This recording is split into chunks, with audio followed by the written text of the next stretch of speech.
नमस्कार दोस्तों, इस पॉइंट में आपका स्वागत है। मैं उत्कर सिंह। आज के हम सीए के चरण में बात करेंगे राष्ट्रीय समुद्री डोमेन जागरूकता केंद्र। राष्ट्रीय समुद्री डोमेन इसके जागरूकता केंद्र पर बात करेंगे और यह भी बात करेंगे कि राष्ट्रीय समुद्री डोमेन क्या है या क्यों शुरू किया गया है, इसका क्या महत्व है, इससे क्या फ़ायदा होगा। चलिए सबसे पहले बात करते हैं चर्चा में क्यों है। वर्ष 2008 के 26/11 मुंबई हमले के बाद स्थापित नौसेना के सूचना प्रबंधन और विश्लेषण केंद्र आईएमएसी, जो समुद्री डेटा संलयन के लिए नोडल एजेंसी है, को शीघ्र ही राष्ट्रीय समुद्री डोमेन जागरूकता एनडीएमए केंद्र के रूप में बदल दिया जाएगा। 2008 में मुंबई में 26 नवंबर को पाकिस्तान के द्वारा पाकिस्तान समर्थित आतंकी हमला हुआ था, जिस हमले को 26/11 नाम दिया गया। यह 2008 में हुआ था।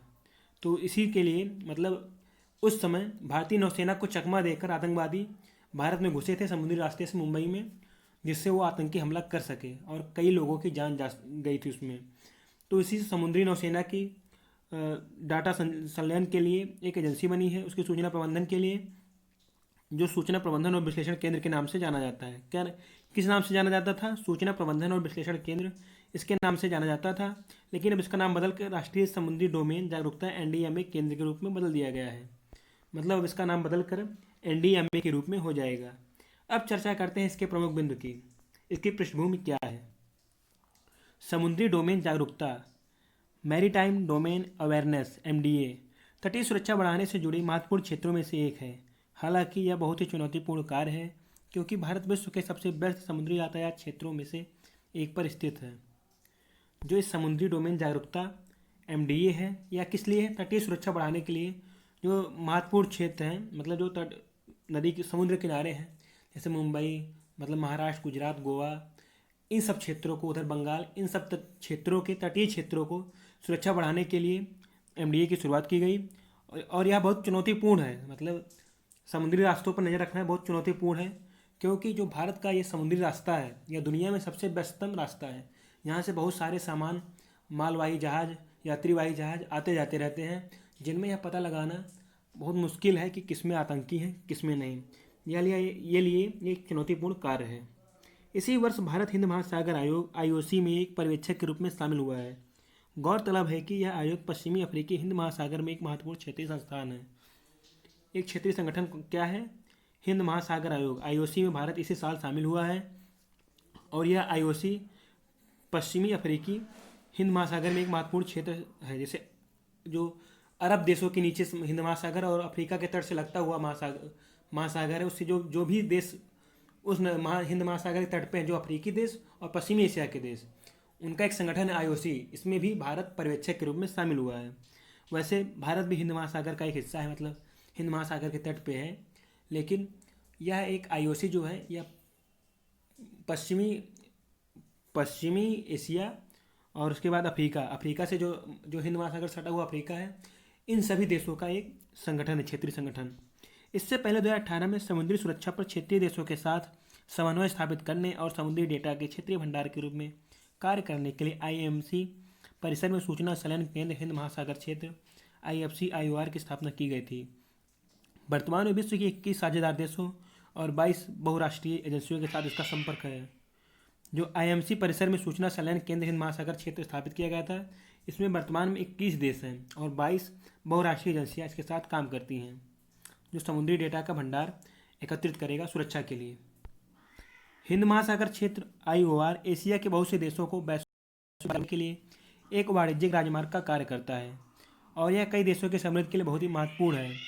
ऐसे में इस क्षेत्र की हर समय समुद्री आतंकवाद, समुद्री डकैती, तस्करी, अवैध मछली शिकार आदि जैसे खतरों से रक्षा करना आवश्यक है। जो हिंद महासागर क्षेत्र है IOR, ये दुनिया के सबसे व्यस्तम जलमार्गों में से एक है। ये अमेरिका को, उत्तरी अमेरिका, दक्षिण अमेरिका, यूरोप को पूर्वी एशिया से जोड़ता है। इसी के माध्यम से समुद्री यातायात होता रहता है, जिसमें बहुत सारे मालवाहक और सामान वाहक जहाज जाते रहते हैं, यात्री वाहक। यह एक बहुत समृद्ध क्षेत्र है, लेकिन इसमें खतरा रहता है कि समुद्री आतंकवाद, समुद्री डकैती, तस्करी, अवैध मछली शिकार, ये सब खतरे रहते हैं। क्योंकि यात्री के साथ साथ भाई जब पैसा लिए रहेंगे तो लूटने के लिए लुटेरे भी जाएंगे, तो और आतंकवादी भी जाएंगे यात्रियों के बेस में। तो इस रास्ते में ये सब रोकने के लिए एक मुश्किल चुनौती होती है। अब बात करते हैं समुद्री डोमेन जागरूकता क्या है। एमडीए अंतर्राष्ट्रीय समुद्री संगठन आईएमओ के अनुसार एमडीए से आशय समुद्री डोमेन से जुड़ी उन सभी चीज़ों की प्रभावी समझ से है जो सुरक्षा, अर्थव्यवस्था या पर्यावरण को प्रभावित कर सकती है। आईएमओ अंतर्राष्ट्रीय समुद्री संगठन आईएमओ के अनुसार जो एमडीए है, समुद्री डोमेन है, इससे आशय समुद्री डोमेन से जुड़ी उन सभी चीज़ों से है, समुद्री डोमेन से जुड़ी उन सभी चीज़ों के प्रभाव से है जो सुरक्षा, अर्थव्यवस्था या पर्यावरण को प्रभावित कर सकती है। समुद्री डोमेन से आशय उन सभी क्षेत्र और वस्तुओं से है जो समुद्र, महासागर और अन्य नौगम्य जलमार्ग के अंतर्गत आते हैं और सीमा साझा करते हुए अन्य किसी प्रकार से संबंधित हों। और समुद्री डोमेन का जो क्षेत्र है वह समुद्र, महासागर और अन्य जहाँ पर जहाज जा सके, नौका जा सके, उन सभी जलमार्गों से है। और जो सीमा साझा करते हैं उन सभी जलमार्गों पर उन सभी देशों से है। मतलब जैसे अब ये भारत का हिस्सा है, इधर अरब, इधर अफ्रीका, तो इसके बीच में जितने भी रास्ते हैं, इसके पास में जितने भी देश हैं, ये सभी समुद्री डोमेन के क्षेत्र में आते हैं, समुद्री डोमेन के क्षेत्र में आते हैं। इसमें सभी समुद्री गतिविधियाँ, बुनियादी ढांचे, लोग, मालवाहक जहाज और अन्य संप्रेषण आदि शामिल होते हैं। जो क्षेत्र हैं इनमें सभी समुद्री गतिविधियाँ होती हैं। जिन देश के पास जो क्षेत्र होता है, जो तटीय क्षेत्र होता है, वो अपनी सारी गतिविधियाँ करते हैं। यहाँ पर बुनियादी ढांचा निर्मित करते हैं, लोग आते जाते रहते हैं, जहाज़ों से मालवाहक जहाज आते जाते रहते हैं, बंदरगाह बना रहता है, ये सभी कार्य शामिल होते हैं। अब बात करते हैं प्रस्तावित राष्ट्रीय समुद्री डोमेन जागरूकता केंद्र पर। आईएमसीए का नाम बदलकर राष्ट्रीय समुद्री डोमेन जागरूकता केंद्र रख दिया गया है। अब इसी पर बात करते हैं। यह एक बहु एजेंसी केंद्र होगा जो मत्स्य विभाग से लेकर स्थानीय पुलिस अधिकारियों सहित विभिन्न हितधारकों को समुद्री क्षेत्र में प्राकृतिक, मानवीय तथा अन्य गतिविधियों की जानकारी देगा। ये क्या होगा? राष्ट्रीय समुद्री डोमेन जागरूकता केंद्र एक बहु एजेंसी केंद्र होगा जो मछली मारने वाला मत्स्य विभाग, जो मछली पालन, मछली को शिकार करना से लेकर स्थानीय पुलिस अधिकारियों सहित विभिन्न हितधारकों को समुद्री क्षेत्र में प्राकृतिक, मानवीय तथा अन्य गतिविधियों की जानकारी देगा। प्राकृतिक गतिविधियाँ क्या हैं? जैसे वहाँ पर समुद्र में चक्रवात आ रहा है, ज्वार भाटा आ रहा है, सुनामी आ रही है, इन सभी के साथ साथ मानवीय घटनाएं जैसे मानव तस्कर, पशु तस्कर और उसके बाद आतंकवादी, समुद्री डकैत, ये सब गतिविधियों की जानकारी देगा। यह सुनिश्चित करेगा किसी भी जोखिम, विशेष रूप से अंतर्राष्ट्रीय जोखिम को रोका जा सकता है और इन सभी कठिनाइयों को जो भी हमने आपको बताया, इनको रोकने की कोशिश करेगा। अब बात करते हैं आईएमएसी सूचना प्रबंधन और विश्लेषण केंद्र क्या था।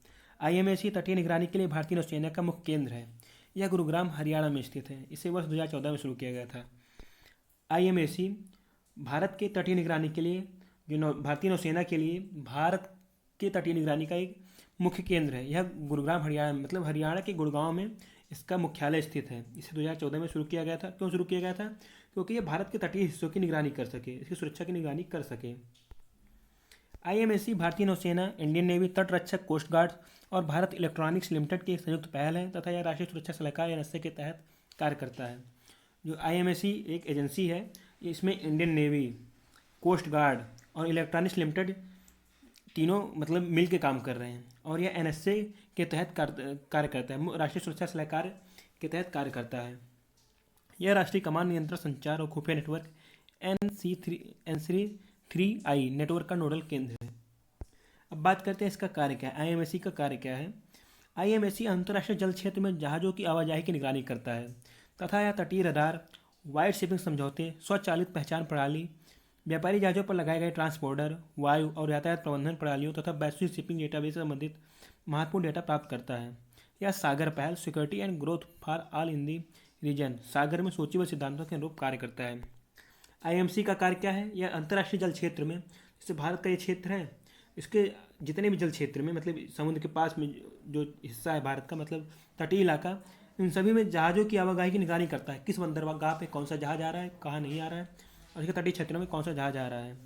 और इसके साथ साथ तटीय रडार पे, वाइड शिपिंग समझौते, स्वचालित पहचान प्रणाली AIS, व्यापारी जहाज़ों पर लगाए गए ट्रांसपोर्टर, वायु और यातायात प्रबंधन प्रणालियों पर निगरानी करता है। सागर योजना के तहत, security and growth for all in the region, Sagar के तहत। अब बात करते हैं आईएमएसी द्वारा की गई हालिया पहल पर। वर्ष 2019 में इसे बिम्स्टेक BIMCTEC देशों के लिए एक तटीय सुरक्षा कार्यशाला का आयोजन किया गया। बिम्स्टेक देशों के तहत 2019 में एक तटीय सुरक्षा कार्यशाला का आयोजन किया गया था। श्रीलंका के तट से दूर MT न्यू डायमंड पोत में आग लगाने की घटना के दौरान IFC IOR ने संसाधनों के त्वरित संगठन में महत्वपूर्ण भूमिका निभाई, जिसके परिणामस्वरूप घटना के प्रति तुरंत प्रतिक्रिया की जा सकी। जो आईएमसी था, इसने श्रीलंका के तट से दूर एम्प्टी न्यू डायमंड पोत, मतलब एक न्यू डायमंड नौसैनिक पोत था, इस पर आग लगी थी। तो इस घटना के दौरान आईएफसी आईओआर ने संसाधनों के त्वरित संगठन में महत्वपूर्ण भूमिका निभाई थी। अब आते हैं national command control communication and intelligence network पर। भारतीय नौसेना ने नोडल सूचना प्रबंधन और विश्लेषण केंद्र आईएमसी के साथ नौसेना के 20 और तटरक्षक बल के 31 स्टेशनों सहित कुल 51 स्टेशनों को जोड़ने वाले NC319 की स्थापना की है। भारतीय नौसेना ने सूचना प्रबंधन और विश्लेषण केंद्र के साथ नौसेना के लिए 20 और कोस्ट गार्ड के लिए 31 स्टेशनों सहित 51 स्टेशनों की स्थापना की है। NC3IN सभी रडार श्रृंखलाओं को जोड़ने वाला एकल बिंदु है और लगभग 7,500 किलोमीटर लंबी समुद्र तट की एक समेकित तथा वास्तविक स्थिति को प्रदर्शित करता है। अब बात करते हैं व्हाइट शिपिंग समझौते पर।